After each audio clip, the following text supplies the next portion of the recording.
여러분 안녕하십니까? 안녕하세요. 네, 자 우리 오늘 이 시간부터 새로 나온 교재죠, 그죠? 새로 나온 교재 제목이 뭡니까? 큰 소리로 말씀해 주세요. 자, 이 제목이 뭐죠? 네, STPA 화학이에요, 그죠? 공무원 화학 해가지고 이 새 교재로 오늘부터 이제 촬영도 하고 그 다음에 이제 새로운 내용을 가지고 공무원 화학 준비를 해보려고 합니다.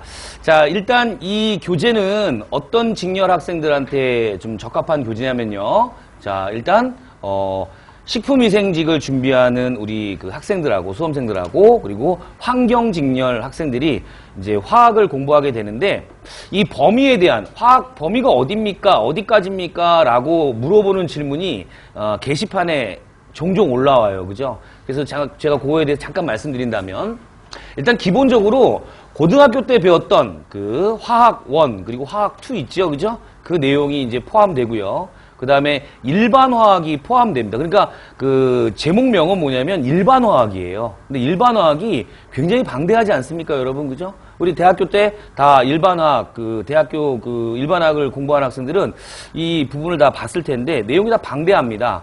근데 그 중에서 제가 한 단연간 그 기출문제를 쭉 분석해 보니까 일반화학 범위가 다 출제되지는 않고요, 그죠? 일반화학에서 화학 1, 2에서 연계되는 부분 또는 이제 파생돼 나가는 부분들이 주로 출제가 되고 있어요. 그래서 그걸 위주로 해서 제가 STP 공무원 화학이라는 책을 이제 만들게 되었고요. 그다음에 요게 앞으로 공무원 화학의 표준이 되달라는 의미에서 STP 무슨 상태입니까? 표준 상태의 그 이니셜을 따서 제가 화학책 이름을 좀 거창하게 좀 지었습니다. 좀 한번 이거 가지고 좋은 결실 맺도록 할게요. 자, 그러면 먼저 뭐 제가 머릿말도 좀 넣어놓고 그다음에 뭐 이 책을 공부하기 전에 잠시만 이런 좋은 말들을 집어넣어놨어요. 여러분 집어넣어놨으니까 한 번들 꼭 읽어보시고 그 다음에 특히 이 책을 공부하기 전에 잠시만 즉 3페이지에 나와 있는 내용 있죠, 그죠? 그 내용은 화학 공부를 하는데 굉장히 중요한 내용들을 제가 수록해놨어요. 물론 이 내용은 제가 그 강의를 하는 도중에 이 말은 굉장히 많이 언급을 합니다. 뭐 피드백이라든가 그렇죠. 그 다음에 노트 정리 활용법, 그 다음에 용어 정리해달라는 부탁 이런 건 제가 수업 시간에 누누이 말씀을 드리는데 조금 감이 떨어지거나 좀 그 화학에 대해서 좀 뭐라 그럴까 진도 나가는데 진척이 좀 없는 것 같다라고 생각이 드실 때마다 요 페이지에 있는 내용을 한번 다시 한번 읽어보세요. 그러면 내 공부 방법이 좀 원래는 마음 먹기는 처음에 어떻게 해야겠다라는 그 기준을 가지고 공부를 시작했는데 점점 공부하면서 좀 흐트러지기 나름이죠. 그죠? 그게 바로 뭐예요? 연력학 제2법칙이죠. 그죠? 점점 무질서도가 증가하게 돼 있어요. 그러다 보면 다시 이 부분을 좀 읽어보시고 좀 마음을 좀 재정리하셔가지고 재정립하셔서 또 다시 동력해서 공부하시기 바랍니다. 자, 그 다음에 공무원 시험 안내를 제가 간략하게 좀 그 책에다 첨부를 해놨어요. 그죠? 물론 이 책에 있는 내용보다 우리 학생들이 자기가 이제 준비하고 있는 직렬에 대한 정보는 많이 가지고 있으리라고 생각이 되는데 이제 처음 교재를 이제 접하는 학생들을 위해서 제가 좀 넣어놨으니까 좀 참고만 하시면 될 것 같고요. 그 다음 차례를 한번 볼게요, 여러분. 차례.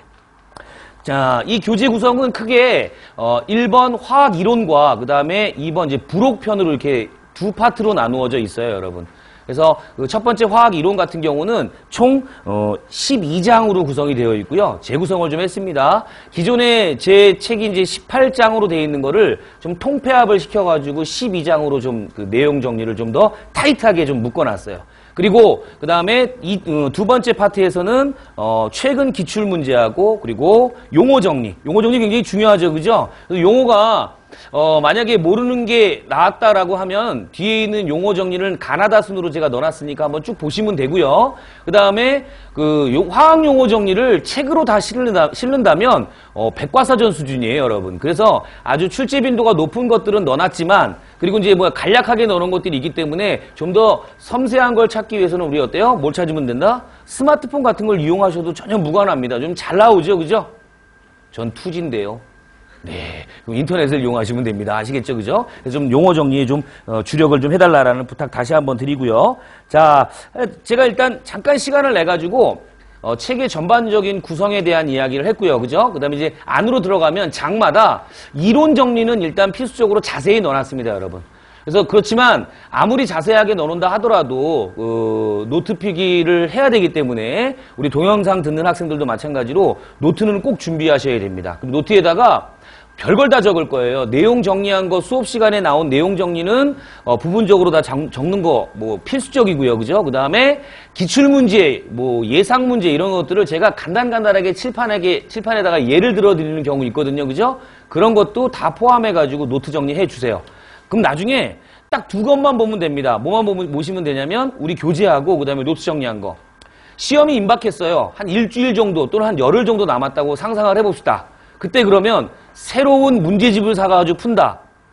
그 다음에 또 새로운 교재로 내용 정리를 다시 한다. 이건 굉장히 위험한 생각이라는 건 다 알고 계시죠? 그죠? 그러면 그때는 뭘 해야 되느냐? 기존에 가지고 있던 공부했던 책과 그 다음에 노트 정리한 거, 그 다음에 문제풀이한 거, 문제풀이 할 때 피드백을 굉장히 강조할 거거든요. 그죠? 해설지 쓰는 정도로 어때요? 거기다 피드백을 해야 돼요.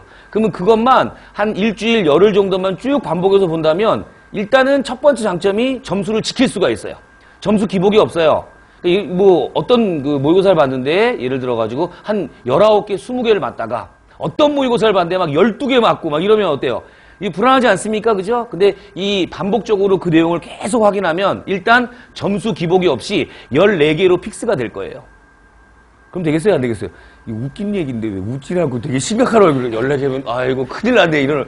자, 일단은 픽스가 된다는 얘기는 물론 점수 더 높게 픽스가 돼야겠죠. 당연히. 그죠? 그래서 일단 안정적으로 점수가 나오고 계속 반복하다 보면 뭐가 나오냐면 문제 유형이 잡혀요. 기출문제를 계속 분석하다 보면 어떤 게 나오냐면 같은 비슷한 유형의 문제들이 굉장히 많이 출제가 됩니다, 여러분. 그죠? 그런 문제에 대한 적응 능력이 커지면서 주어진 시간, 한 문제에 1분씩 밖에 주어지지 않잖아요. 그죠? 그래서 이제 스피드도 낼 수 있고, 그 다음에 정확하게 풀 수 있는 그런 요령이 생긴다라는 거 믿으시고 꼭 좋은 결과 있으시기 바랍니다. 아시겠죠? 그죠? 자, 이론 정리 끝난 다음에 교재에 확인 문제가 들어가 있어요. 확인 문제. 이 확인 문제는, 주관식 문제도 있고, 그 다음에 뭐 4지, 5지 선다 이렇게 다양하게 넣어놨어요. 그래서 우리가 일단 그 단원에서 필수적으로 알아야 될 것들을 위주로 해가지고 확인 문제라는 걸 넣어놨습니다. 일단 1장 첫 번째 단원에 대한 확인 문제는 좀 문항수가 좀 많아요. 근데 문항수는 보통 평균적으로 한 6, 7문항 정도로 잡혀 있으니까 그거 이론 정리 끝난 다음에 바로바로 확인할 수 있도록, 그리고 답도 옆에다 이렇게 제가 같이 구성해 놨습니다. 그러면 답 확인하시면서 해설 같이 보시면서 하시면 될 거고요. 그 다음에 단원이 끝나면 1장이 끝나면 적중 예상 문제를 넣어놨습니다. 적중 예상 문제는 주로 한 30문제에서 40문제 정도 선에서 제가 이제 문제 구성을 했는데, 앞에는 주로 이제 우리 공무원 시험 문제 유형으로 좀 연습할 수 있는 거 나오고요. 그 구성을 많이 해놨고요. 그 다음에 뒤에 한 6문항에서 그 다음에 5문항 정도는 보기를 해석하는, 자료를 해석하는 이런 약간 고난도 문제들이 있죠. 그죠? 그 문제를 집어넣어서 앞으로 공무원 문제의 그 변화 추세에 좀 같은 부응하고자 그 문제들을 좀 집어넣어놨으니까 그 문제는 한 문제를 1분에 풀 수는 없을 거예요. 그래서 그 문제를 1분에 못 풀었다고 해가지고 내가 좀 실력이 많이 모자라구나 그런 생각을 하실 필요 없습니다. 보통 한 2분 정도에 풀 수 있는 문제들을 제가 집어넣어놨으니까 자료 해석 문제예요. 그죠? 근데 그 자료 해석 문제가 굉장히 유용한 게 나중에 문제풀이 하다 보면 문제 읽고 답 이런 거에 자꾸 집중하시면 안 돼요. 이 과학 문제, 특히 이제 화학 문제는요, 오답도 굉장히 중요합니다. 틀린 답을, 왜 출제자는 틀린 답을 이런 식으로 구성해 놨을까? 만약에 수치가 계산하는 문제라면 답이 계산하는 문제에서 전혀 다른 엉뚱한 답이 나왔잖아요. 그죠? 근데 이 엉뚱한 답이 그냥 나온 게 아니라 만약에 분자량으로 문제를 풀어야 되는데 원자량으로 문제를 풀어서 오답이 나온 경우를 보기에 실어 놓는다 이런 얘기입니다. 아시겠죠? 그죠? 우리 잠깐 착각해가지고 분자량으로 풀어야 될 문제를 원자량으로 풀어서 오답이 나온 경우가 우리 경험 다 있으시죠? 그죠? 그랬는데 선택지에 만약에 그 보기가 있다면 우리는 실수했는지 안 했는지 확인할 겨를도 없이 그 선택지를 고르게 된다 이런 얘기죠. 그런 보기들로 구성되어 있는 것들이 꽤 많기 때문에 오답도 우리는 다 확인할 필요가 있다 이런 얘기입니다. 그런 의미에서 마지막 그 뒷부분에 장마다 뒤에 있는 예상 적중 문제에 한 5문제에서 6문제 또는 적게는 한 3문제 정도의 문항을 자료 해석이나 자료 분석 문제로 집어넣은 이유가 철저한 피드백을 도모하기 위해서 집어넣었다라는 거 좀 염두에 두시고 좀 활용하시기 바랍니다. 아시겠죠? 네. 자, 그러면 교재에 대한 전반적인 제가 이제 뭐 문제 내용까지 지금 말씀을 드렸으니까 자, 우리는 바로 그 내용 진도 들어가가지고 하나하나 한번 해보도록 할게요. 자, 우리 1장입니다. 1장. 물질의 화학이라는 단원이죠. 자, 거기에 소단원이 뭐가 나오냐면 원자와 분자라는 소단원이 나옵니다, 여러분. 그죠? 뭐 화학에서 가장 그 기본이 되는 그런 용어 중에 하나죠. 원자, 분자, 그 다음에 원소. 자, 여기에 들어가기 전에 잠깐 화학이라고 하는 과목이 이 분야가 뭐를 다루는 그런 분야예요? 과목이에요. 물질이죠, 물질. 그래서 물질에 대한 그 전체적인 한번 분류를 한번 하고 들어가도록 하겠습니다. 요거는 좀 필기를 하셔야 될 거예요. 자, 물질 한번 보겠습니다. 물질. 화학은 다시 한번 강조드리지만 물질, 즉 물질을 다루는 학문이다 라고 생각하시고요. 자, 물질에는 크게 두 가지로 분류를 합니다. 첫 번째 뭡니까? 첫 번째? 네, 잘하셨어요. 순물질이 있습니다. 순물질. 자, 순물질. 두 번째는 뭐가 있죠? 네, 혼합물이 있습니다. 혼합물. 순물질과 혼합물. 이렇게 구분할 수 있죠. 자, 그 다음에 이 순물질도 두 가지로 분류를 할 수 있습니다. 자, 첫 번째 뭐죠? 원소죠, 원소. 원소. 다른 말로 호돈소 물질이라고도 합니다. 같은 말이에요. 호돈소 물질, 그리고 원소. 자, 그 다음에 두 번째 순물질 뭐가 있습니까? 화합물이 있죠, 화합물. 왜 이렇게 대답을 참 잘하시네요. 그죠? 좀 특이하게. 자, 화합물입니다. 네. 뭔지 이유가 있긴 있겠죠, 그죠? 자, 화합물. 그 다음에 두 번째 뭘까요? 혼합물. 혼합물은 뭐하고 뭐로 분류가 되죠, 여러분? 균일혼합물과 균일혼합물, 그 다음에 불균일혼합물 이렇게 구분을 합니다. 네, 좋습니다. 균일과 불균일혼합물. 자, 그러면 뭐 어느 책의 구성을 봐도 물질은 순물질과 혼합물이다. 그 다음에 순물질에는 원소와 화합물이고 균일과 불균일이 혼합물의 분류 체계다라는 건 책에 다 나오는데요. 사실 뭐 이런 용어보다 용어도 중요하지만 사실 이 부분에서는 뭐가 더 중요하냐면 예가 훨씬 더 중요해요. 예. 그래서 예를 좀 다양하게 제가 표현을 해드릴 거예요, 여러분. 자, 첫 번째 우리 호돈소 물질의 예부터 한번 들어가겠습니다. 호돈소 물질의 예. 자, 예전에 제가 이제 수업 진행하게 되면 요번에 제가 좀 패턴을 좀 바꿔본 게 뭐냐면 우리 동영상 강의 찍어가지고 이제 샘플 강의 올리잖아요, 그죠? 제 샘플 강의는 다 주기율표야. 뭔지 아시죠? 그죠? 그러니까, 예를 들어가지고, 뭐, 어떤 책 이론 강의의 첫 번째 시간에, 샘플 강의. 그러면 주기율표. 그 다음에, 뭐, 생기초 화학의 샘플 강의, 주기율표. 너무 다양성이 없어서, 물론 주기율표를 안 한다가, 주기율표가 중요하지 않다가 아닙니다.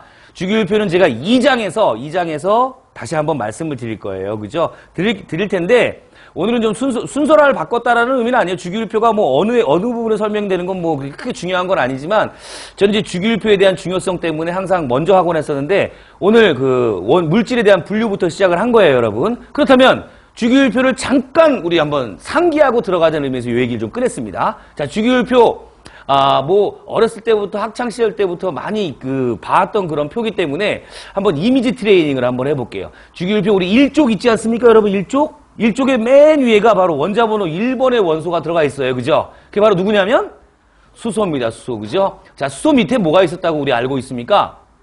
리튬이 있죠. 리튬. 그죠? 수소는 대표적인 비금속이에요. 근데 그 수소 밑에 있는 리튬은 뭐다?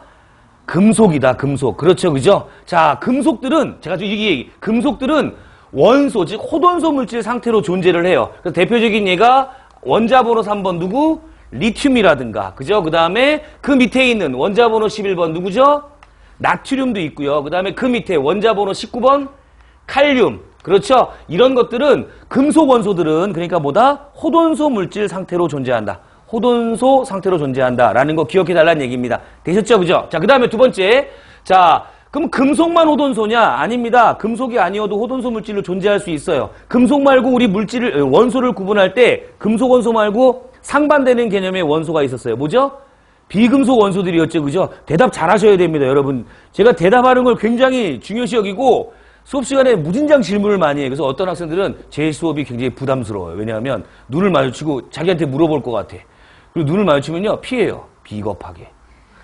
그러시면 안 되고 대답을 하려는 자꾸 틀릴 수도 있어요. 그렇지만 대답을 해야 확신을 가지고 자기가 어느 정도 그 내용을 자꾸 쌓아갈 수 있는 거니까 대답 많이 하세요. 알겠죠? 비금속 원소들 중에서 이원자 분자를 갖는 형태들이 있습니다. 바로 뭡니까 그게?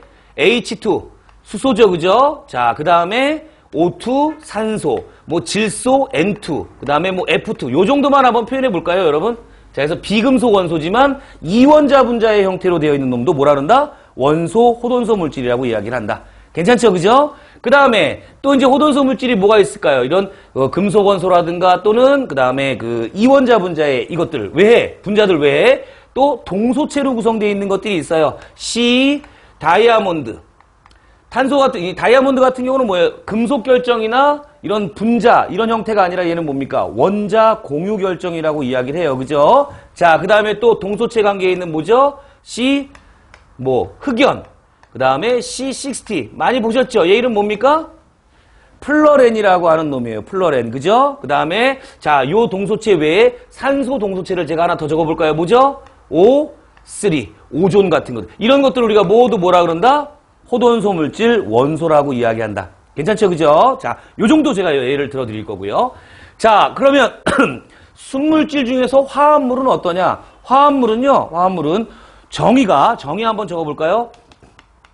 두 종류 이상의 원소가 일정한 비율로 결합한 물질입니다. 자, 그 중에서 좀 중요한 거 제가 동그라미 칠게요. 결합. 자, 우리 결합이라는 얘기가 나왔어요, 여러분. 우리 화학결합 한번 생각해 볼게요. 나중에 화학결합도 우리 교재에 다 들어가 있고, 그때 그 부분에 가면 화학결합에 대해서 정말 디테일하게 배울 거예요. 그래서 뭐 종류 많은 거 다 배우면서 뭐 원리 뭐 이런 다 배우겠지만, 지금은 이제 용어가 나오면 그 용어를 제가 좀 신경 써가지고 자꾸 우리 학생들한테 세뇌시킬 거예요. 자, 결합에는 무슨 결합 이런 것들 종류 한번 쭉 한번 얘기해 봅시다. 첫 번째, 출제 빈도가 제일 높은 결합이 뭐라고 알고 있어요? 뭐 공유결합 좋죠. 그죠? 공유결합. 그 다음에 두 번째는 뭐라고 생각하세요? 잘하셨어요. 이온결합이에요. 이온결합. 그죠? 그 다음에 공유결합이긴 한데 약간 방법이 다른 결합도 있었죠. 그게 뭐죠?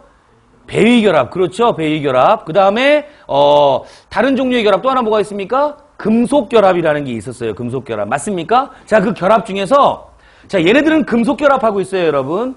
그 다음에 얘는 원자 결정이기 때문에 원자 공유결합하고 있어요. 원자들이 공유결합. 그러면 화합물을 구성하려면 두 종류 이상의 원소가 일정한 비율로 결합. 대표적인 결합이 바로 뭐냐면 이온결합과 공유결합을 하고 있다라고 생각하시면 됩니다. 금속결합은 빼고요, 여러분. 아시겠죠? 그죠? 자, 그럼 먼저 제가 공유결합하고 있는 예를 한번 들어드리지요. 뭐냐면 CH4 이름 뭡니까? 메테인이에요. 메테인. 그죠? 메테인. 메탄. 좋습니다. 근데 이제 용어를 자꾸 그 대한화학회가 지정한 용어로 좀 바꿔주세요. 자, 메테인. 그 다음에 H2O. H2O 뭐죠? 물이죠. 물. 상태가 중요합니다. 얘는 뒤에 상태가 만약에 G로 나오면 수증기며 L이 나오면 물, 그 다음에 S가 나오면 얼음이에요. 상태까지 좀 고려해서 우리 명칭을 좀 정해주시고, 그 다음에 또 뭐가 있을까요? NH3, 뭐 암모니아, 그 다음에 C6H12O6 이런 것들이 비금속 원소로 구성되어 있는 공유결합의 화합물이다라고 생각하시면 됩니다. 그럼 공유결합만 화합물을 만듭니까? 그건 아니죠. 그죠? 자, 그래서 제가 또 다른 예를, 약간 이제 그 결합이 좀 구분이 되니까 제가 이렇게 구분선을 한번 그어볼게요. 대표적인 예 뭐가 있어요? NaCl. 그죠? 그 다음에 뭐 CaCl2. 자, 그 다음에 또 뭐 하나 적어볼까요? 자, 이온 결합 물질 중에서 Fe2O3. 요런 것들은 바로 뭐에 해당한다? 이온 결합 화합물이다. 이런 이야기입니다. 화합물도 정리 괜찮으시죠? 그죠? 자, 그래서 화학을 잘하는 방법은 두려워하지 마시고 뭐부터 하셔야 되냐면 물질명이나 그 다음에 화학식 같은 거 많이 외우세요, 여러분. 이건 단어 외우는 거랑 똑같다고 생각하시면 되고, 그 다음에 화학식을 많이 알고 있어야 자신감으로 표현됩니다. 그리고 제 말도 훨씬 이해가 많이 돼요. 그렇겠죠, 그죠? 왜냐하면 제가 화학 수업 시간에 화학식이 제일 많이 나오겠죠? 제가 농담을 제일 많이 하겠습니까? 화학식이 제일 많이 나올 거 아닙니까? 그죠? 그러면 그 용어가 일단 귀에 들어와야 돼. 그게 들어오고 그 다음에 그 물질을 가지고 생각하면서 얘가 어떻게 되겠다라는 걸 유추해 나가야 되는데 그 물질부터 머릿속에 안 들어와요. 얘가 뭐지 이러고 있다가 제 설명이 쭉 지나간다 이런 얘기입니다. 아시겠죠? 그러니까 화학식을 좀 많이 외우는 것부터 좀 시작을 하십니다. 메테인, 다음번에 물어볼 거는요, 얘 화합물 명칭만 물어보지 않고 얘 분자 구조도 물어볼 거고 결합각도 물어볼 거고 공유결합의 종류도 물어볼 거고 그 다음에 이 분자의 성질도 물어볼 거예요. 얘가 예를 들면 극성 분자냐 무극성 분자냐. 무슨 말인지 아시겠죠? 그죠? 벌써 지금 제가 이런 것들을 쭉 물어보니까 아, 얘 뭐야 이렇게 대답할 수 있는 그 여력이 있는 학생도 있지만 지금 저 양반이 무슨 얘기를 하고 있는 거야 라고 생각하는 학생도 분명히 있을 거예요. 그죠? 그거는 언제 시작했느냐, 화학 공부를 언제 준비했느냐의 그 차이기 때문에 크게 걱정하지 마세요. 보통 강의를 한 3번 정도는 순환해서 들으셔야 아, 이제 내용이 좀 잡히는 거예요. 내용 정리 안 된 상태에서 문제를 푼다는 것만큼 위험한 건 없어요. 왜냐하면 되게 많이 다쳐요. 제가 한번 예를 한번 든다면 얼마 전에, 정말 얼마 전에, 최근이에요. 최근에 한 학생이 게시판 이 문제 질문란에다가 아주 도배를 했어. 그래서 제가 한번 들어가가지고 보니까 문제 질문이 어떠냐면 너무 기본적이고 이론, 뭐 용어 막 이런 걸 물어보는 거예요. 그래서 제가 학원에 전화를 했습니다. 전화를 했더니 전화해가지고 뭐라 했냐면 그 학생 전화번호를 그 학생한테 내 전화번호를 줘라. 아니면 나한테 그 학생 전화번호를 줘라. 그러면 내가 문자를 해가지고 이런 질문 형태니까 내가 좀 얘기를 하겠다 그랬더니 우리 데스크 직원 선생님이 그러시더라고요. 나는 다른 얘기를 할 줄 알았어요. 그랬더니 뭐냐면 욕하시면 안 돼요. 제가 어디 욕을 하겠습니까? 제가 이렇게 생겼다고 욕하겠습니까? 나 그래서 굉장히 기분 나빴어. 욕할 뻔했어. 얘한테. 그 학생한테가 아니라, 갑자기 그러는 거예요. 제가 그래서 번호를 받아서 제가 문자를 보냈어요. 누구 학생이냐고. 그랬더니 그 학생이 이제 단문이 와가지고 통화가 됐습니다. 그래서 제가 뭐라 그랬냐면 그 친구한테, 질문하는 이 폼새를 보니까 아직 이론 정리가 많이 안 된 거예요. 근데 지금 시험이 임박하다 보니까 그 학생이 좀 마음이 좀 불안해가지고 성급하게 문제풀이에 들어간 거야. 문제풀이에 들어가가지고 문제 막 용어를 물어보고 이러는데 이러면요 더 시간이 많이 걸려.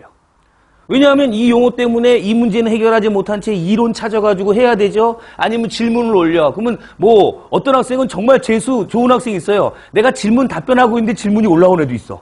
그럼 바로 질문이 되니까 어때요? 이거 득템이죠?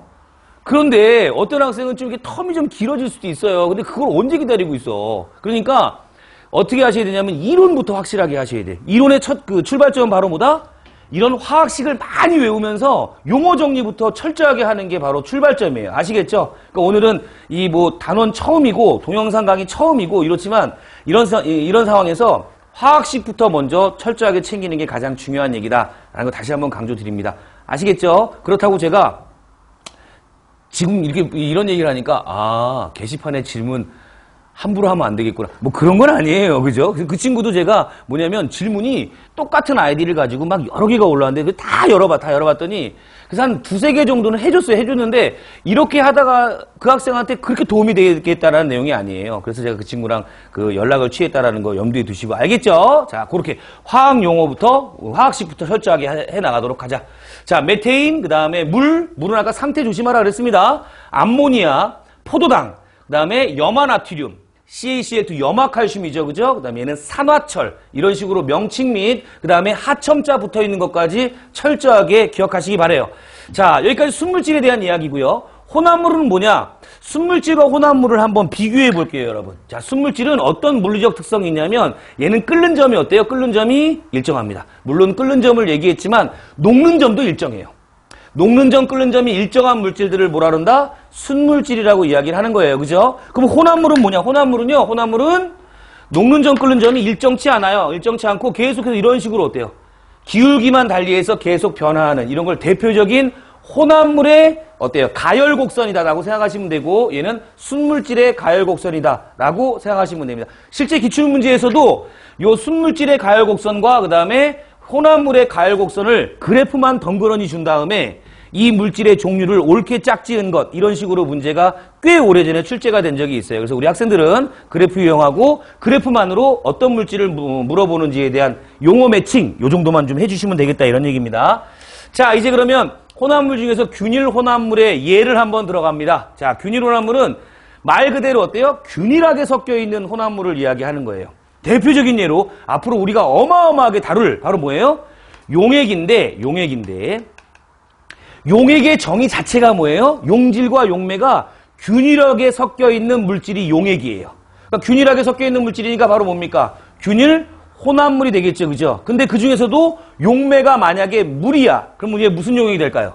수용액이 되는 거예요, 수용액. 수용액이라는 얘기는 너무 많이 들으셨죠, 그죠? 무슨 수용액 이런 것들 다 균일 혼합물입니다. 자, 얘는 지금 어때요? 대표적인 용액으로서 용매는 액체고 용질은 어때요? 고체인 경우가 아주 일반적이에요. 그리고 우리 학생들은 어때? 아, 용액이라고 하는 놈은 반드시 액체에다가 반드시 고체를 넣어야지만 용액이구나. 꼭 그런 것만은 아니에요. 용액이 액체끼리 섞여 있어도 용액이에요. 그렇죠? 예를 들면 대표적인 게 뭐냐면 에틸알코올과 물이 섞여 있어요. 그죠? 그래서 우리가 뭘 만드냐면 우리 지금 뭐죠? 우리 소주 같은 거 만들잖아요. 그죠? 이렇게 시중에서 파는 소주 만드는데 그 퍼센테이지가 바로 비율이에요, 여러분. 비율. 자, 요즘 알코올 도수가 19도, 20도 막 이렇잖아요. 그죠? 그 의미가 뭐냐면 80%가 물이고 20%가 바로 뭐다? 에탄올이다. 라는 의미입니다. 그죠? 그러면 두 개 다 액체이면 누가 용매고 누가 용질이냐? 상이 같을 때는 어떻게 결정하시면 되죠? 양이 많은 게 용매가 되는 거예요. 그렇죠? 그러면 우리가 먹는 우리 소주는 어때요? 걔는 수용액이 될 거예요. 물이 더 많으니까.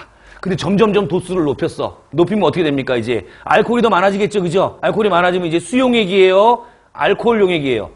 그건 알코올 용액이에요. 막 불이 붙고 막 그래요. 아시겠죠, 그죠? 이렇게 좀 알아두시면 되고. 자, 그다음에 두 번째. 자, 어떤 것도 되냐면 기체끼리 섞여 있어도 어때요? 용액이 됩니다. 대표적인 기체끼리 섞여 있는 거 우리 주변에 너무 많죠? 뭐죠? 네, 잘하시죠. 공기. 우리 실강 듣는 학생들 굉장히 실력 있는 학생들만 쫙 모여 있는 것 같다는 느낌이 조금도 들지 않아요? 자, 공기. 자, 공기에 그러면 양이 많은 기체 뭐가 있습니까? 질소죠? 그럼 질소가 뭐가 될까요?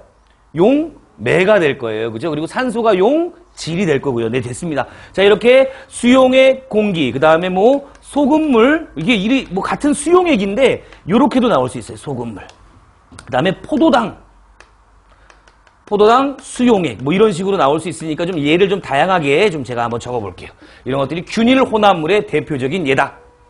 자, 그러면 불균일 혼합물은 뭐냐? 불균일 혼합물은요, 잘 알다시피 흙탕물이라는 게 있어요. 흙탕물.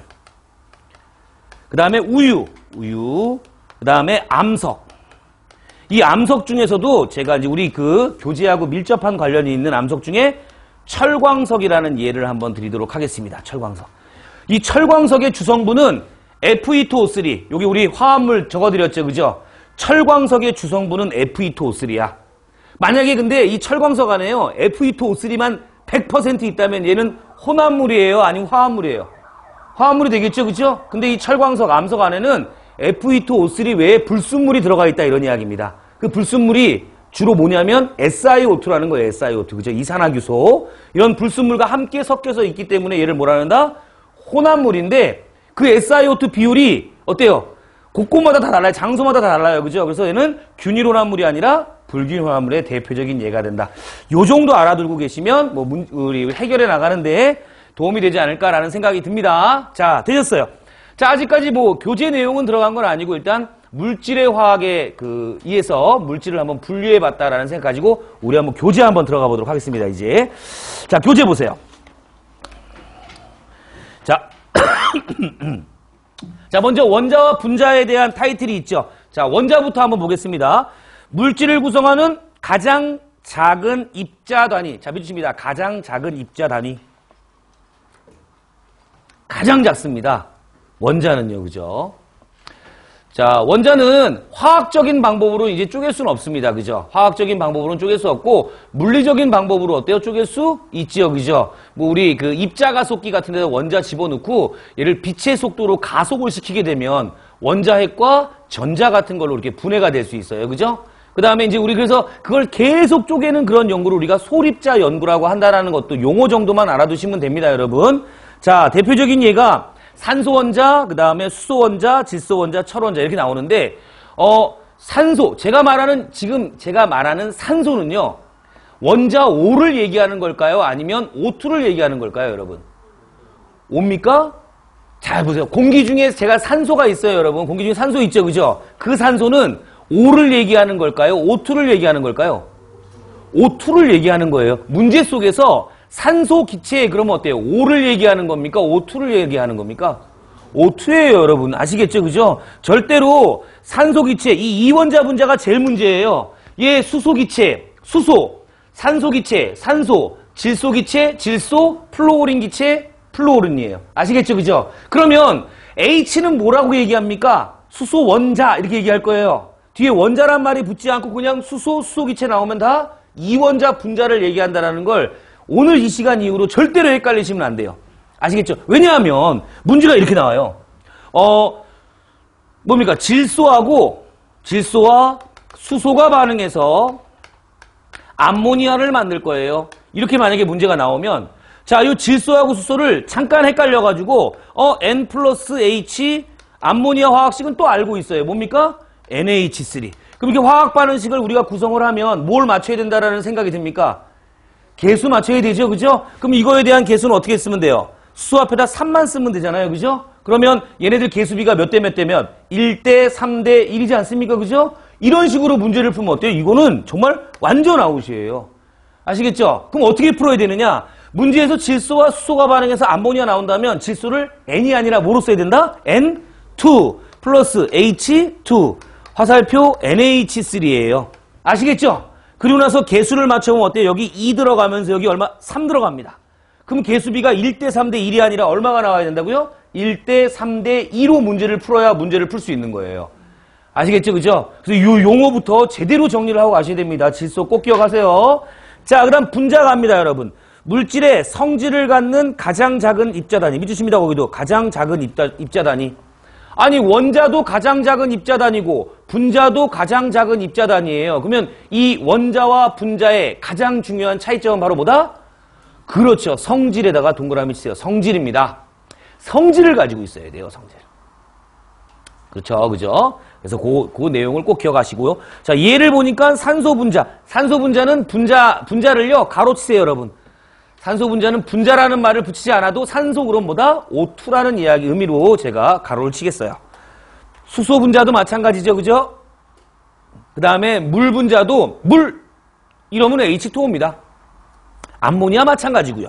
그 다음에 이산화탄소 그렇고요. 그래서 밑에다가 구조식의 모형도 제가 한번 다 구성을 한번 해봤어요. 암모니아, 질소, 수소, 그 다음 물, 이산화탄소, 그 다음 마지막에 뭡니까? 포도당. 굉장히 복잡하죠, 그죠? 외우셔야 됩니까? 아니에요, 여러분. 이 포도당의 구조식까지 외우실 필요는 없어요. 그냥 참고만 하시면 됩니다. 심심하시면 어때요? 검정색 몇 개인지 세보시고, 그 다음에 보라색 몇 개인지 세보시고, 조그만 검정색 몇 개인지 세보셔요. 그럼 밑에 있는 숫자랑 딱 맞으면서 어때요? 희열을 느끼시면 됩니다.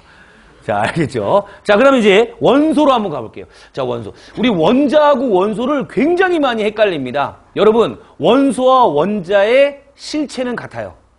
그렇지만 얘를 사용하는 상황이 좀 다른 거예요. 제가 아주 쉽게 말씀을 드린다면 원소는 한마디로 얘기하면 뭐예요? 종류예요, 종류. 그 다음에 원자는 뭐냐면 입자, 즉 개수입니다. 그죠? 제가 꽃집에 갔어요. 너무 귀에 익은 예죠, 그죠? 꽃집에 딱 갔는데 가서 제가 갔더니 꽃들이 굉장히 많았어요. 막 장미꽃, 그 다음에 호박꽃, 그죠? 꽃 종류를 잘 모르니까 뭐 선물을 해봤어야지 알지. 카네이션, 그죠? 그다음 백합, 뭐 이렇게 꽃 종류가 이 종류들은 바로 뭘 의미한다?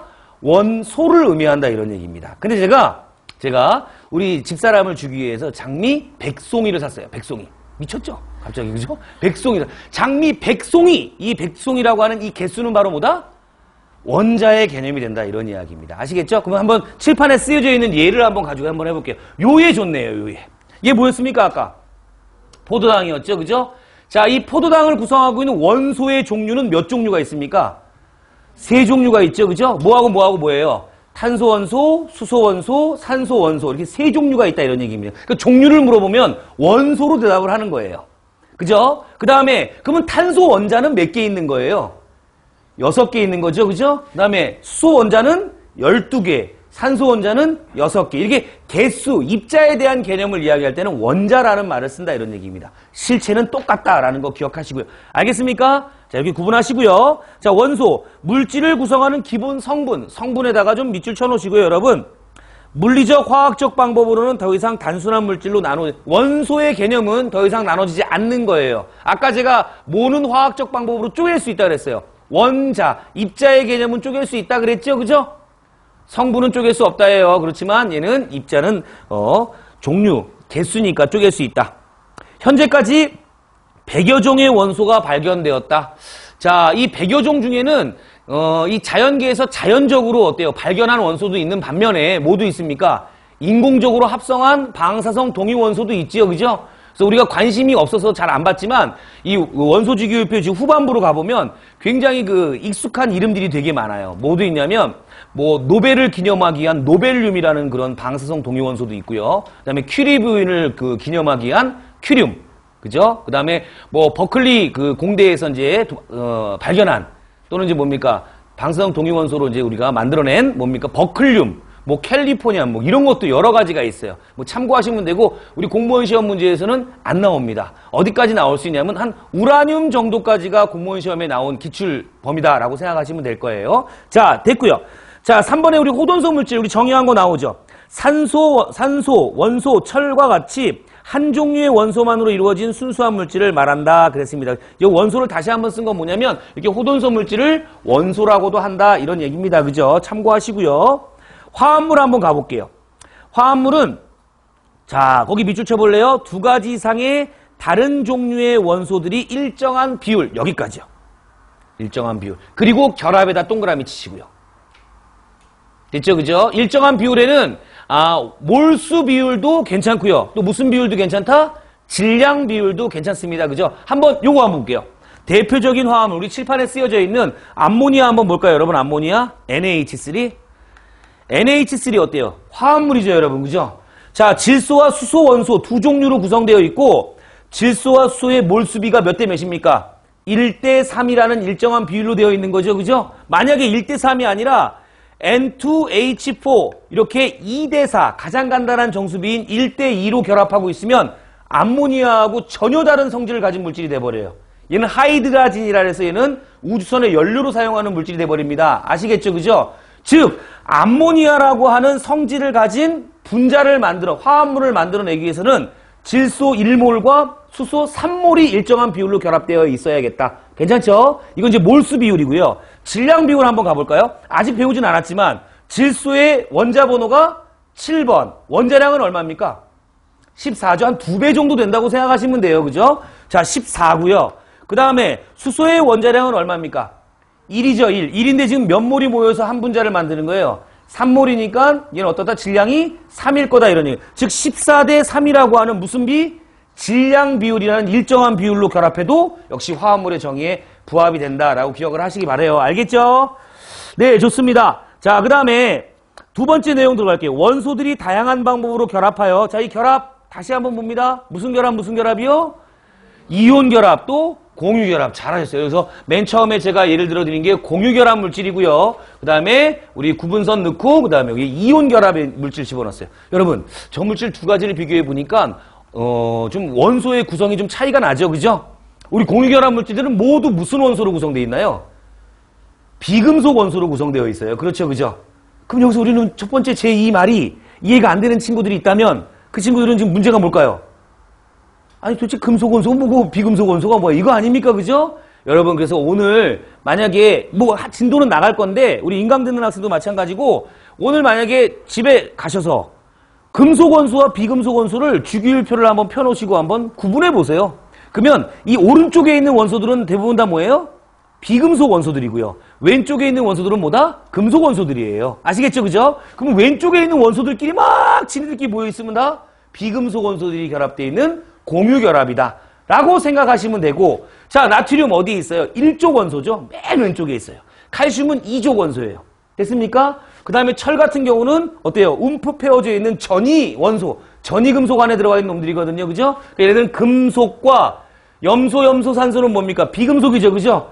금속과 비금속이 결합되어 있으면 얘를 이온결합이라고 한다라는 이야기예요. 제 얘기 하나도 놓치지 말고 잘 들어놓으시고 꼭 복습하셔요. 그러면 나중에 어떤 결과로 돌아오냐면요. 진짜 화학결합 그 단원 들어가가지고 아 그때 이 한 얘기가 바로 이렇게 연결이 되는구나 라는 걸 아실 거다 이런 이야기입니다. 저 그 수업 시간에 제가 말을 되게 많이 해요. 다른 교수님들은 말 되게 천천히 하시죠. 저기 언뜻 저번에 한번 그 동영상 강의를 돌려봤어요. 왜 돌려? 원래 좀 저는 제가 그런 데서 나온다라는 걸 아직도 믿기지 않기 때문에 저 그런 걸 별로 안 좋아합니다. 안 좋아해서 제가 이렇게 뭐랄까 모니터를 하거나 그러진 않아요. 그러니까 막 찍어요. 막 찍는 편인데 오늘 제가 뭐 이런 거 타고 가지 않았습니까? 평상시에 전혀 없던 이런 뭐 이제 장식품이죠, 여러분. 왜냐하면 학원에서 전화가 왔어요. 뭐라고 하냐면 티셔츠 입지 말고 오래요. 제가 맨 티셔츠 입고 있잖아요. 그래서 첫 강의니까 좀 와이셔츠 입고 달라 그랬는데 오래간만에 와이셔츠를 입었는데 어때요? 이러는 거예요. 이거 장난이 아닌 거예요. 그래서 야 이걸 안 되겠다. 이걸 뭘 커버할 수 있는 걸 하나 뭔가를 걸어야겠다. 라는 생각에 제가 이 선택을 이걸 했습니다. 재수없죠? 자, 잠깐 제가 모니터를 안 하는데 한번 해봤어요. 해봤더니 왜 했냐면 그때 문제풀이 찍는데 그날 감기가 걸려가지고 목소리가 장난이 아니었어요. 그래서 이걸 진짜 학생들이 들을 수 있을까? 힘들지 않을까 해서 제가 모니터를 해보면서 만약에 전혀 못 들을 것 같으면 이거 다시 찍어야겠다라는 생각을 제가 해봤는데 다시 찍을 정도는 아니지만 별로 그렇게 좋지는 않더라고요, 여러분. 그죠? 근데 그냥 찍었어요. 찍고 다음에 올렸는데 제가 그러면 느끼면서 목소리가 어떤가라는 걸 느껴야 되는데 오히려 전 뭘 느꼈냐면 말이 너무 빠르구나. 말이 빠르니까 너무 많은 걸 전달해 주는구나. 그러면서 장점과 단점을 제가 찾아냈습니다. 아주 분석을 잘하죠, 그죠? 장점이 뭐냐? 말을 많이 하고 많은 걸 얘기하다 보니까 학생들이 나중에 뭐가 된다? 세뇌가 되는구나. 그래서 3개월 순환이 되면 학생들이 이 화학 내용을 한 1.5배 정도 듣는 효과예요. 그러면 두 번째 들을 때는 어때요? 3번 들을 때는 훨씬 더 횟수는 3번이지만 4번, 5번 정도 듣는 그런 세뇌를 당하는 것 같은 느낌을 받는 거예요. 그죠? 그래서, 요건 장점이지만, 단점은 뭐냐면 학생들이 너무 시끄러워할 것 같다. 라는 생각이 좀 들더라고요. 그죠? 목소리도 큰데다가, 그죠? 그리고 막 얼굴 들이대고 막 얘기하고 막 이러니까 조금 부담스럽지 않을까라는 생각인데, 하여간, 일단은 단점은 좀 고쳐가면서 장점은 그대로 살려가려고 합니다. 아시겠죠? 그죠? 그래서 계속 반복해서 말씀드리면, 복습하실 때 오늘 배운 내용은 다 기억하셔야 돼요. 그죠? 물론 100%는 아니더라도 최대한 많은 효율로 기억하셔서 다음번에 그 부분이 또 나오면 자연스럽게 자기께 되는 것처럼 되는 식으로 우리 꼭 그렇게 소화하시기 바랍니다. 아시겠죠? 그죠? 네, 좋습니다. 자, 거기 맨 마지막 페이지에 맨 하단부에 이런 물질들이 있다라고 나와 있는데 그거 체크 한번 잠깐 해볼게요. 여러분, 물 밑에다가 물의 화학식을 한번 적어보세요. 뭡니까? H2O, 그죠? 그 다음에 이산화탄소 화학식 어떻게 되죠? CO2. 포도당은요? C6H12O6. 여기까지가 무슨 결합 물질이에요? 공유결합 화합물이에요. 그렇죠? 자, 그 다음에 염화나트륨 NaCl이죠. 그죠? 얘는 뭡니까? 이온 결합 물질의 대표적인 예를 제가 넣어드렸다. 이런 얘기입니다. 화학식과 친해지시기 바랍니다. 자, 넘겨보세요. 자, 4페이지에 원소기호가 나옵니다. 원소기호는 라틴어와 그리스어 그리고 영어로 된 원소 이름에서 한 글자 또는 두 글자를 따서 표현을 한다. 자, 제가 책을 다 읽어드리진 못해요, 여러분. 다 읽어드리진 못하는데 오늘 첫 촬영이고 그 다음에 첫 장이고 첫 페이지인데 여기 좀 읽어주는 것처럼 포장을 해야 되지 않습니까? 그래서 제가 이게 읽어드리는데 중간중간에 설명이 충분하면 복습으로 제가 넘겨드릴 거예요. 아시겠죠? 근데 제가 교재를 안 읽었다고 우리 학생들도 안 읽으시면 안 된다 이런 얘기입니다. 교재 정말 심혈을 기울여서 썼거든요, 여러분. 그러니까 교재 꼼꼼히 다 읽어보시고 안 되는 용어들 옆에다가 뽑아내가지고 계속 필기하시고 알겠죠? 그래서 책이 어떻게 되냐면 나중에는 너덜너덜 거려야 돼요. 책이 새 책이야. 이거 안 된다. 너덜너덜 걸 정도로 연습을 많이 하셔야 된다. 이런 얘기입니다. 그리고 딱 만점 맞아가지고 그냥 기분 좋게 딱 들어가는 거죠. 그죠? 자, 그 다음에 원소기호와 원소 이름은 같다 해서 H 쓰는 그 얘기 얘는 더 이상 얘기하지 않겠습니다. 여러분. 두 자로 쓰는 이유는 뭐냐면 중복이 되기 때문에 예를 들면 탄소를 C로 놨잖아요. 그죠? 근데 우리 염소, 클로린도 이 C로 시작하거든요. 그럼 이게 헷갈리니까 어때요? 두 개의 단어, 영문자를 갖다가 우리 씁니다. 그죠? 클로린에서 CL을 따가지고 앞에 건 대문자, 뒤에 건 소문자로 표시한다. 이런 얘기입니다. 자, 그 다음에 화학식으로 가볼게요. 원소기호와 숫자를 사용하여 화합물 속에 들어있는 원자의 종류와 개수를 나타낸 식이다. 그랬습니다. 자, 화학식에는, 화학식 동그라미 치시고요, 여러분. 몇 가지가 있냐면, 네 가지가 있어요. 잠시 후에 화학식에 대한 정리를 해드릴 겁니다, 여러분. 확인 문제 몇 문제만 풀어보고 화학식 바로 정리할 거예요. 아시겠죠? 그죠?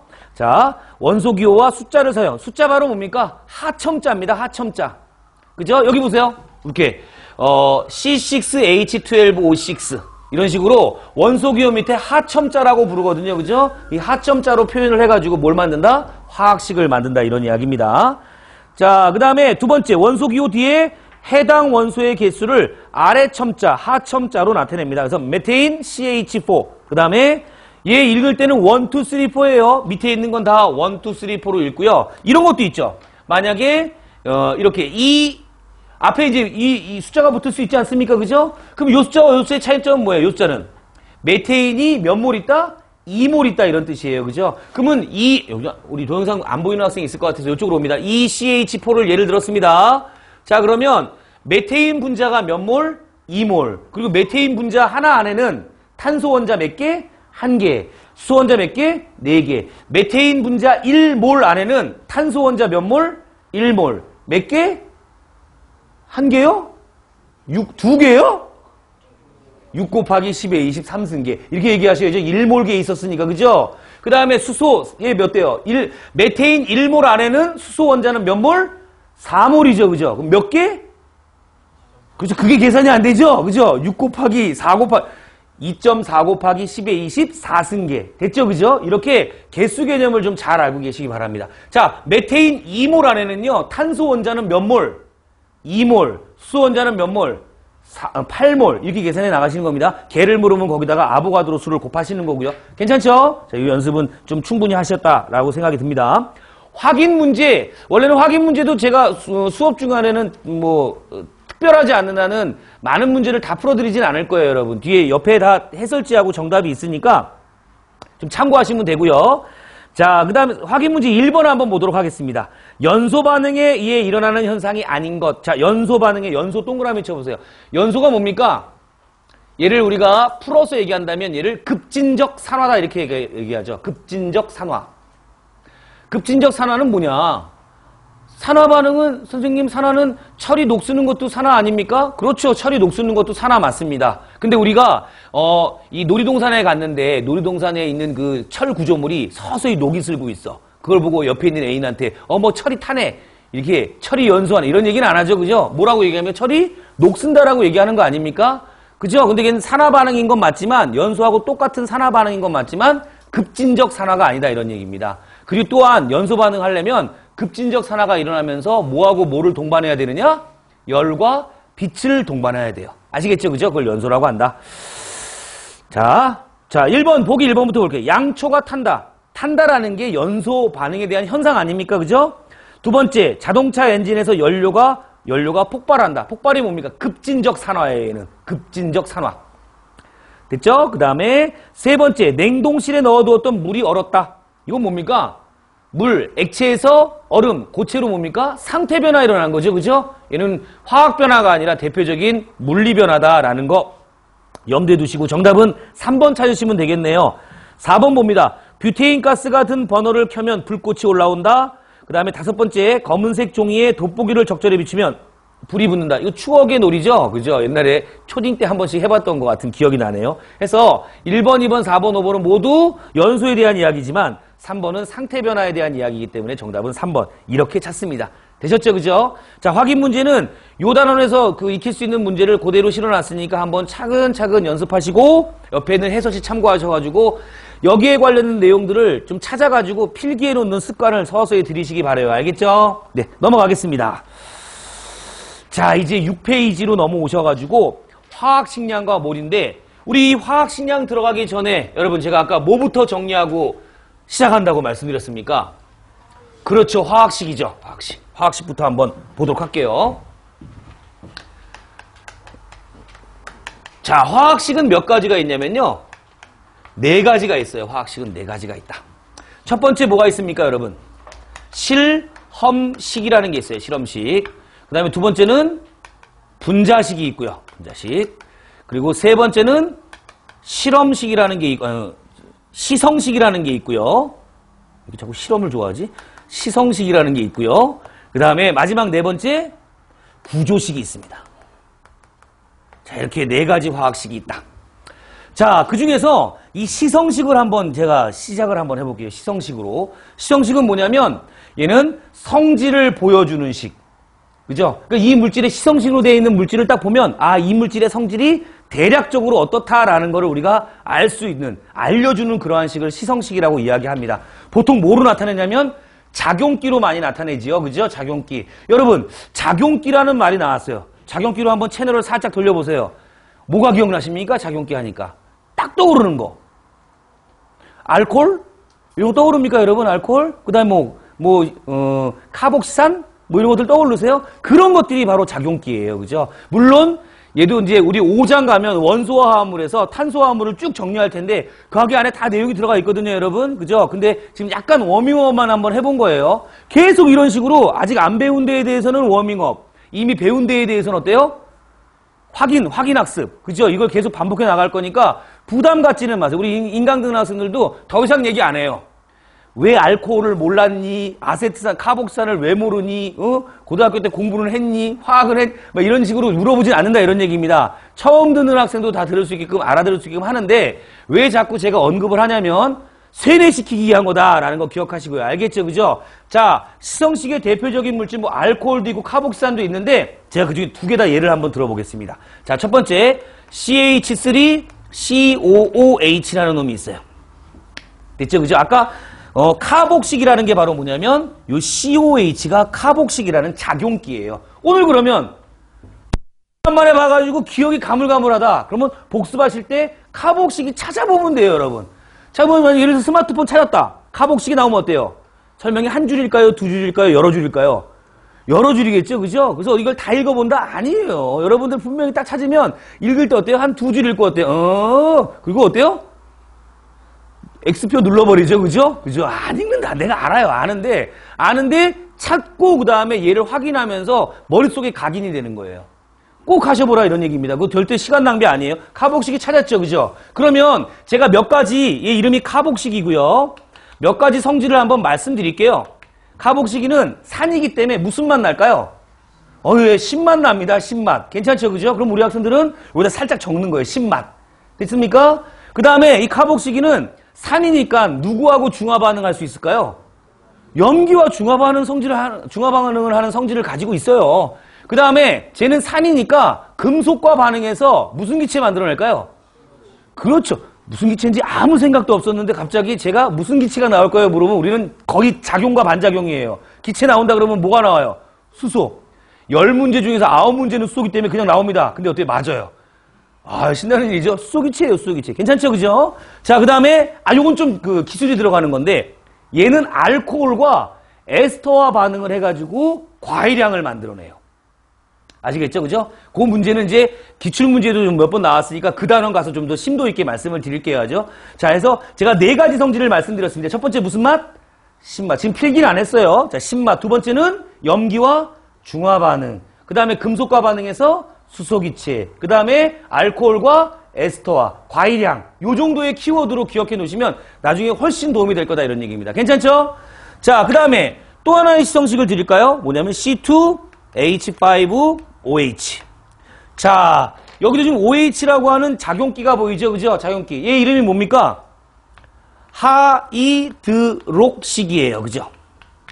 예전에 우리가 배울 때는 히드록식이라고도 배웠고요. 그죠? 하이드록식이. 명칭이 바뀌었으니까 이제 알아두셔야 됩니다. 문제 다 이렇게 나오니까. 제 책 다 이렇게 바꿨어요. 하이드록식이. 얘는 성질을 제가 또 잠깐 언급을 할게요. 얘는 중성이에요. OH? 염기 아니야? 그런데 얘는 중성입니다. 그럼 내가 OH가 있으니까 염기라고 생각하는 학생들을 위해서 제가 하나 준비했습니다. 여기도 어때요? COOH. 그럼 얘도 염기입니까? 아니죠? 어떻게 읽느냐에 따라 알아지는 거 아닙니까? COH 그러면 어때요? 괜히 산인 것 같은데 COOH 이러면 어때요? 염기 같죠? 얘가 염기가 아니듯이 얘도 염기가 아니에요. 얘는 중성입니다. 되셨죠? 그죠? 중성이고 얘는 다른 금속하고는 반응하지 않고 알칼리 금속하고만 반응해요. 알칼리 금속은 금속 중에서 반응성이 어때요? 제일 큰 놈들이죠? 그 놈들하고만 반응해서 뭐가 나올까요? 잘했어요. 수소기체 나옵니다. 감을 잘하시네. 그죠? 수소기체 나옵니다. 그 다음에 얘는 카복식이랑 반응해서 에스터와 반응을 해서 뭘 만들어낸다? 과일향. 여기까지만 아시면 된다 이런 얘기입니다. 괜찮죠? 자, 이게 시성식이고요. 그럼 이런 각각의 시성식을 가지고 이걸 한번 채워보겠다 이런 얘기입니다. 분자식부터 가보죠. 분자식은 이 분자를 구성하고 있는 원소의 종류와 개수를 모두 표현한 식입니다. 자, 어떻게 생겼습니까? C2H4O2 여기 되죠, 그죠? 됐어요. 이걸 분자식이라고 얘기합니다. 그러면 실험식은 뭐냐? 이 분자식의 이 구성하고 있는 이 몰수를 가장 간단한 정수비로 표현한 게 실험식이에요. 2대 4대 2니까 가장 간단한 정수비는 1대 2대 1로 표현할 수 있겠죠. 그래서 얘는 CH2O입니다. 괜찮죠? 자, 그러면 실험식과 분자식의 관계는 무슨 배예요, 여러분? 네, 이게 중요해요. 정수배예요. 정수배. 요거 기억하시기 바랍니다. 예전에 기출문제를 한번 볼까요? 실험식을 실험식을 찾아냈어요. 우리 나중에 이제 다음 시간쯤에 배울 뭐가 있냐면 리비 원소 분석 실험 장치라는 게 있어요. 그 실험 장치로 실험을 막 하면 뭘 구할 수 있냐면 실험식을 구할 수 있어요. 분자식은 절대 못 구합니다. 실험식만 구할 수 있어요. 됐죠, 그죠? 실험식을 딱 구해냈는데 실험식량이 얼마였냐면 30이었대요. 30. 그러면 분자량은 어떨까요? 실험식과 분자식 관계는 뭐예요? 정수배라 그랬죠, 그죠? 그러면 실험식량과 분자량도 무슨 관계일까요? 정수배 관계예요. 아시겠죠? 근데 거기서 그때 인덱스가 뭐가 나왔냐면 자, 위에 실험식에서 분명히 30의 실험식량이 나왔다고 제가 말씀을 드렸죠, 그죠? 근데 얘가 선택지에 뭐라고 나왔냐면 위 물질의 분자량은 46이다 이렇게 나왔어요. 이건 맞을까요, 틀릴까요? 이건 무조건 틀린 거예요. 왜냐하면 실험식과 분자식의 관계가 성립되려면 무슨 배가 돼야 된다? 정수배가 돼야 된다. 걔는 왜냐고 물어볼 필요도 없이 어때요? 틀린 거예요. 왜? 실험식량과 분자량은 정수배 관계에 있어야 되니까. 아시겠습니까? 자, 그렇고. 자, 그럼 얘도 한번 해보겠습니다. 얘 분자식은 어때요? C2H6O네요. 그리고 얘를 실험식으로 한번 표현해볼게요. 어떻게 됩니까? 이미 가장 간단한 정수비로 약분되어 있죠, 그죠? 그러면 제가 요 얘와 요 얘를 든 이유는 이렇게 실험식과 분자식이 다른 물질도 있고 실험식과 분자식이 같은 물질도 있다라는 걸 제가 강조하기 위해서 좀 두 가지 예를, 대표적인 예를 들어드린 겁니다. 아시겠죠? 자, 그럼 마지막으로 구조식은 뭐냐? 구조식은요, 얘네들 지금 모두 비금속 원소로 되어 있는 무슨 결합 물질이라고 우리가 유추할 수 있어요? 공유 결합 물질이라고 유추할 수 있죠, 그죠? 공유 결합 물질이니까 어때요? 얘네들은 전자를 서로 공유해가지고 공유 전자쌍을 만든다 이런 얘기입니다. 요 용어 좀 어려우신가요? 요 용어 어려운 학생들 어때? 걱정하지 마세요. 이 공유 전자쌍을 결합선으로 표시할 거예요. 많이 본 겁니다, 우리. 자, 얘를 표시하면 이렇게 H 돼 있고요. 그 다음에 C, O, H. 요런 걸 우리가 구조식이라고 이야기를 하죠. 됐죠? 구조식. 자, 그럼 우리 공무원 시험에는 구조식과 관련돼서 문제가 어떻게 나오느냐? 여러분, 공무원 한 페이지에 20문제를 넣어야 돼요. 그죠? 그죠? 그러다 보니까 이 구조식 같은 거 그릴 여력이 있을까요? 없을까요? 공간이 없어요, 여러분. 그래서 뭐라고 나오냐면 얘 그냥 이 시성식이 나오든가 아니면 분자식이 나오면서 얘가 뭐라고 얘기를 합니다. 얘 아세트산이래요. 그럼 벌써 우리 학생들은 뭐가 떠올라야 되냐면 아세트산의 구조식이 떠올라야 돼요. 아시겠습니까? 그래놓고 문제에서 CCO의 결합각 또는 HCC의 결합각 이런 걸 물어본다 이런 얘기입니다. 아시겠습니까? 왜? 지면의 한계상 이렇게 나올 수밖에 없어요. 그래서 하다 보니까 굉장히 복잡한 구조식은 안 나오고요. 만약에 이 출제자가 내가 마음 먹고 구조식 문제를 내야겠다. 구조식 문제가 나오면 결합각이 나올 거예요, 여러분. 그죠? 결합각을 내야겠다라고 생각을 하면 아주 기본적으로 우리 학생들이 이 교과 과정을 숙지하는 상황에서 알고 있어야만 되는 그런 구조가 나온다 이런 얘기입니다. 제가 지금 써드린 이 두 개는 대표적인 구조를 꼭 알고 있어야 되는 그런 구조 중에 하나예요. 그러니까 그려보시고 결합각도 파악하시기 바랍니다. 아시겠죠? 자, 먼저 얘 결합각 알파 몇 도입니까?